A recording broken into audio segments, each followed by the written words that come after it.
Hello mga guys, good evening dito sa Middle East and madaling araw na po dyan sa Philippines. Pasensya ka na sa itsura ko guys, medyo pagod na ho sa trabaho.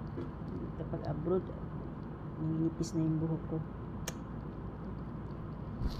Malaban ito yung buhok ko, nipis pero hindi po nakapit.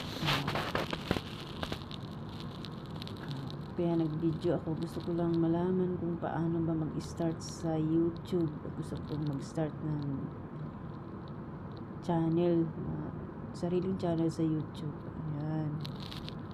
Tulungan mo naman ako YouTube kung paano mag-start sa inyo. Ayan, sa mga viewers ko dyan.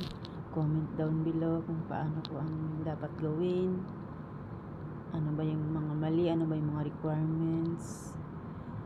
Napanood ko po yung ibang mga yung tutorial. Ang kaso kung paano magpindot, lalo ng mga lalalim na English, hindi ko alam eh. Pasensya na, ganito talaga pag hindi nakapagtapos ng pag-aaral. Kasi gusto ko pong kumita gaya nila. Yung parang madali lang sa kanila na kumita. Alam nila yung paano pindutin. Paano naman kami hindi nakapagtapos ng pag-aaral, no? Hindi alam kung paano gagawin. Baka mali yung mapindot ba. So yun lang po. Comment down below sa gustong tumulong. Ayan po. Salamat.